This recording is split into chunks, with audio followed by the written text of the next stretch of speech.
Today I'm going to make a really traditional Balinese breakfast. It's sticky black rice pudding and I'm going to imbue it with the flavours of vanilla and I'm going to serve it with a lemongrass crush, which is a really refreshing drink. What I've got here is black sticky rice. It's not always available in your supermarket, I'll have to be honest with you, but in most Asian food stores they'll have it. But it's really key not just to get wild rice that looks like this, but the glutinous black sticky rice. So I've soaked my rice in here for around about an hour really, and that's just so that the cooking time is reduced. But you don't need to, I'm not usually that organised myself, to be honest. What I need to do is just drain this off. Even if you don't soak your rice, it's still quite important just to rinse off some of the starch. And you'll see that water start to run clear and then you know that you've soaked it enough. Now I've got about a cup in here and I'm using about 3 cups of water. This will probably make about 4 servings, I'd say, perhaps 3 rather generous ones. One of the great things about this breakfast is that it's supposed to be kind of sticky and gluggy, so you don't have to worry about all that, oh, is the rice going to go soggy business. So now that needs to gently simmer for around about 20 minutes, and while that's happening I'm going to think about what I'm going to put in as a flavour, and I'm going to use vanilla today. I love the kind of gentle flavour of vanilla, and if you use a whole vanilla pod, if you come by those, it's better than essence I'd have to say, but they are pretty pricey. Best thing when you're working with vanilla pods is just to take a nice big slice right down the middle. There's all this gooey kind of seeds of the vanilla in there, and that's where all the flavour is being held. So I can just open that up and know that that flavour is going to burst out into my lovely rice as it boils away. And I'll just pop that in there.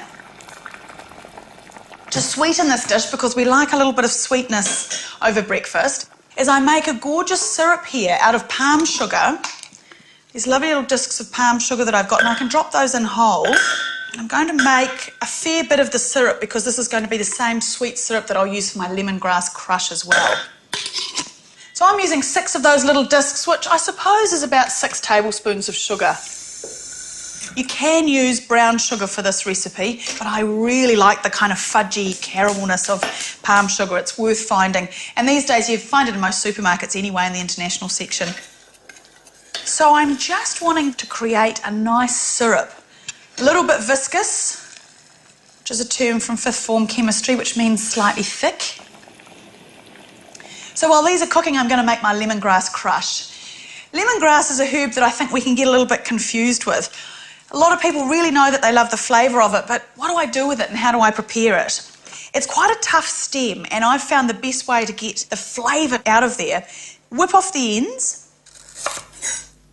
And then any bit that you're not going to use, this end is kind of a little bit grassy, so I'll whip that off as well. And just give it a really good smash. Little meat tenderiser is perfect. You can see there that those stems have just started to really open up and burst out. And I can smell the lemonness come off that. It's just absolutely glorious. And all I do is just chuck one of those in each one of the glasses. Pop some ice cubes in here. Wrap it up, and then, you guessed it, think of something you might be a little bit frustrated with and give a good bash.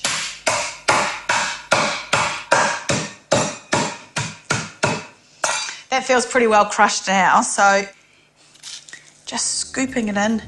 You can just imagine when you're in a very, very hot country and you just want something really refreshing. These are perfect.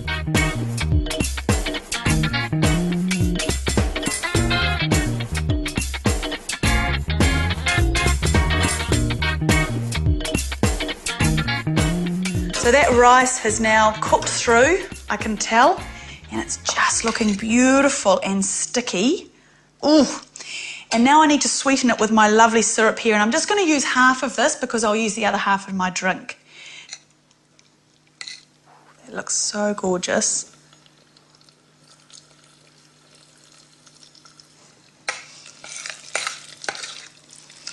And if you just stir that through, then what we have is this lovely glossy sheen that is all sugary and syrupy. Stirring it round just to make sure that that syrup covers each one of the grains of rice. Oh, glistening and delicious. And I'm just going to serve this with a little bit of coconut cream on top. So I'm going to garnish my breakfast with a little bit of fresh fruit, a little bit of banana. Just a nice slice, just a nice bit of banana on the top there. Gives you that little bit of diagonal. A little bit of height is always good. Oh, looks very good, but I'm going to get onto my drinks before that ice melts. Topping my lemongrass and my crushed ice just with soda water. Take that all the way up. My syrup has cooled down enough for me to pour it on top of my drinks, and in we go. And just add as much syrup as you'd like. If you've got a sweet tooth like I do, I always put a little bit of extra in there. And look, it's a built-in spoon. Ah, that is so deliciously refreshing. Let's try this rice. Can't you see? Can't you tell? That is so gorgeous. That is the best breakfast ever.